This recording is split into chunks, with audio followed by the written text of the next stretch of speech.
Ben Hogan's 5 Lessons is one of the most influential golf instruction books of the last 50 years. In it, he talks about some key fundamentals that he believes are important in the swing. And one of the lessons, he discusses the role of the trail elbow and how important that is. And while I agree with him, Hogan left a significantly important piece of information out of that lesson. That missing piece is the reason that despite trying to emulate that desirable trail elbow and trail arm position in the downswing, you've been unable to do it. No matter how hard you try, you can't keep the lag, you're losing power and hitting the ball all over the golf course. This missing piece I share with you in today's video, you will not have heard before, but I guarantee you it will transform your understanding of how the trail arm works in the swing and unlock a completely new level of golf. Those of you with a keen eye might be able to look at this picture of Hogan demonstrating the trail elbow work and notice the problem with this image. In fact, this problem is staring you in the face if you know where to look. The missing lesson is hidden in plain sight. As Hogan demonstrates the mechanics of moving the trail elbow in front of his body and keeping it bent, this nice feeling of having the elbow tucked, which is often a description I hear from students. I'm supposed to tuck my trail arm in, just as Hogan is demonstrating. As you look at the image, you may notice the problem. The problem is in the club face. The club face, as he does this, is wide open. So it's easy to demonstrate the tucked trail elbow and the tucked arm without the need to hit a ball, because this club face can point wherever it wants to. It's also the reason that you can make a practice swing, and as you make that practice swing, deliver lots and lots of desirable lag in the swing. You can make your downswing look like a professional's. And then the minute the ball's in play, you stand up to that same ball and you see the arm and the elbow get disconnected. You have this really wide casting downswing. You're flipping at impact and you've lost all of those good alignments.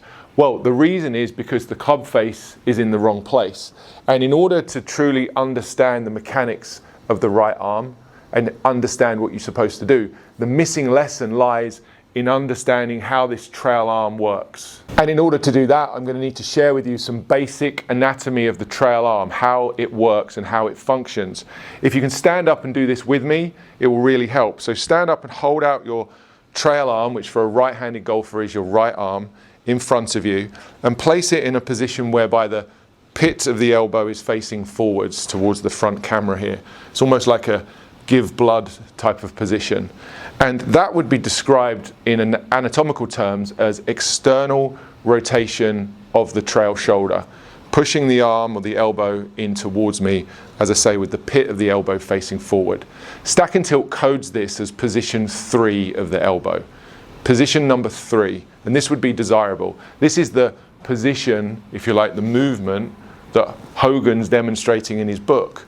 The elbow being in front, the elbow being tucked in, is position number 3.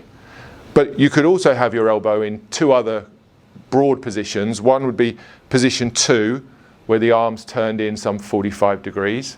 And then position number 1 would be internal rotation, full internal rotation, where the pit of the elbow is now facing towards the target. For most of you, that's your understanding of the trail arm.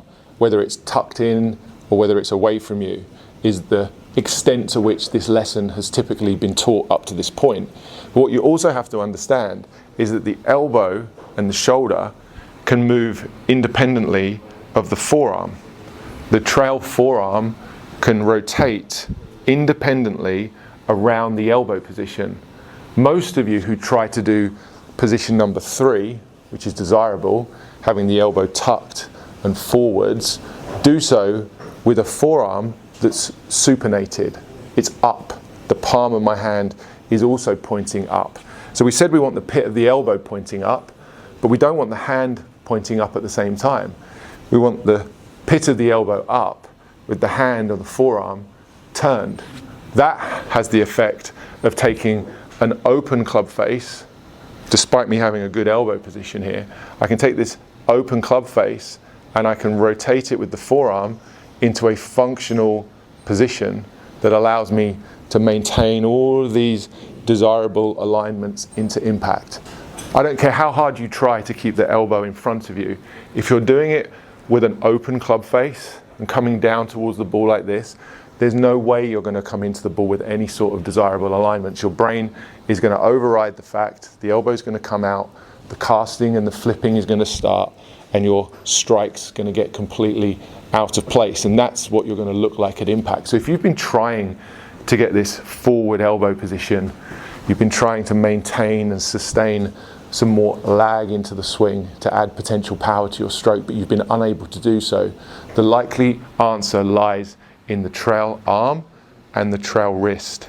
So one more time in terms of where this arm needs to be at setup. You're going to have the elbow in position 3, which is the give blood position, the pit of the arm facing forward. And if you were giving blood, you'd rest your forearm on the table and your palm would also be facing up. Your forearm would be up. That's not what we want for golf. As I've already said, this is very often the mistake that most people make when they try to get the elbow tucked. So we go position 3 with the elbow, position 3 with the hand is incorrect. We need position 2 and 1. We go all the way to position 1 with the hand. So now the hand's facing the target, but the elbow pit is still facing up. That's the 3 and the 1. That's the combination and the lesson that was missing from Hogan's lesson. And this is the reason most of you are struggling with your right arm mechanics. So once you've got those two pieces in there, it's set up, you've got the 3 and the 1 turned onto the grip, you're in a great place to be able to move this club around you. And I would say that that sensation of keeping the 3 and the 1, the feeling of the elbow and the wrist, can be a feeling that you try to transport around you throughout the swing. I have a sensation there of maintaining the 3, keeping the elbow externally rotated, very much a feeling as I go back of pushing this elbow in front of me. And I'd liken it to an arm wrestle. If you could consider the idea that you're losing an arm wrestle in the backswing, that you're moving in the correct way for golf. So many of you in the backswing would win the arm wrestle, start to move the shoulder into internal rotation, or said another way, position 1, now that elbow pit is pointing back down towards the ball, down towards the target line. It's not forward and facing the camera. So as you swing back and win the arm wrestle, you're really moving that elbow in the incorrect way. You're moving it to position 1.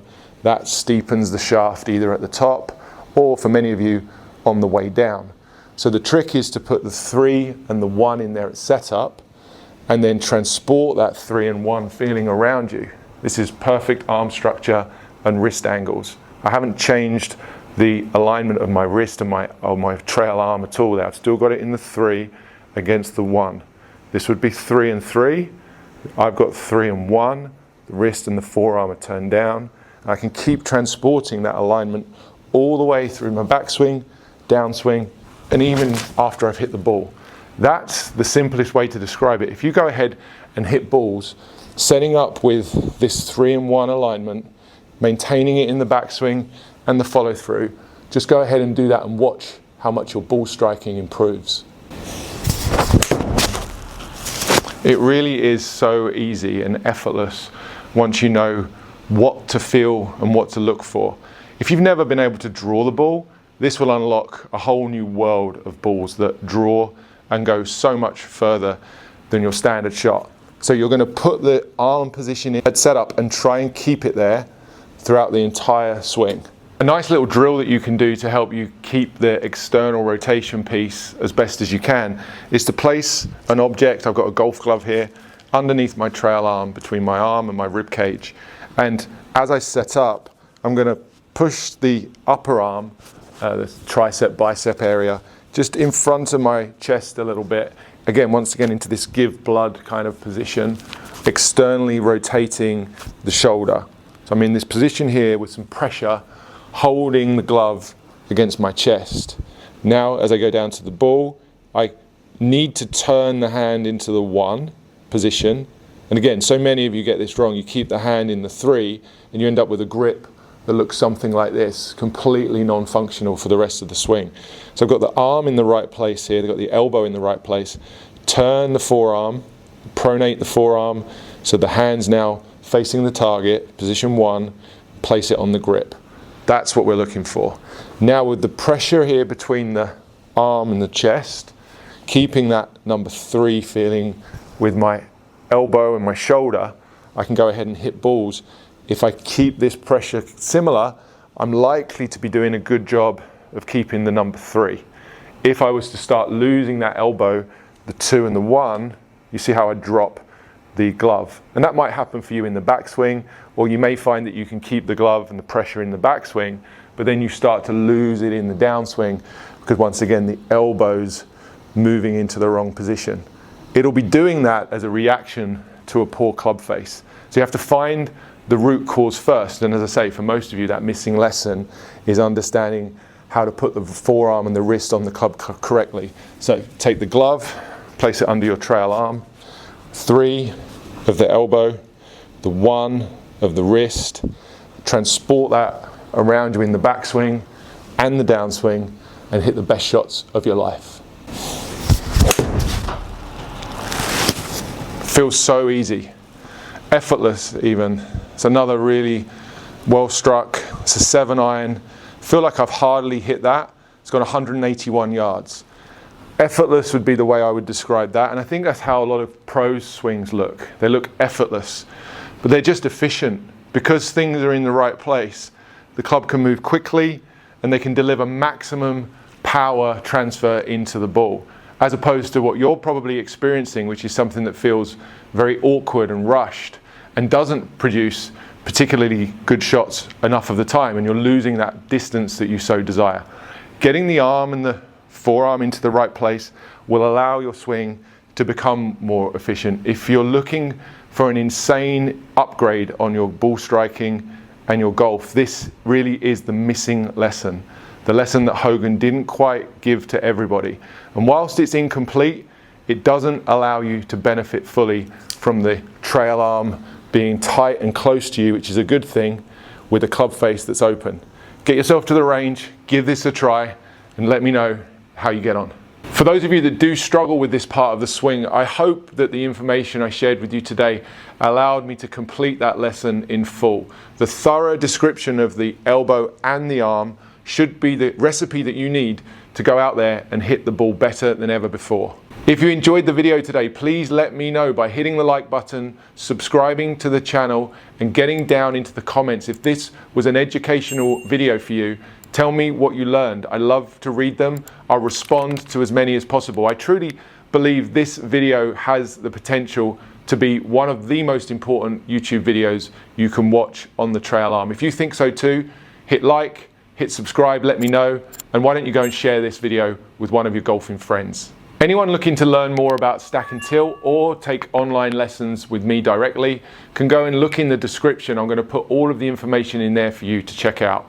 And if you're ready to watch another video on how to improve your ball striking, I've got one right here which goes into a little bit more detail about the position 1 of the forearm and the wrist, how to create the desirable right wrist bend in order to truly compress the ball like the pros.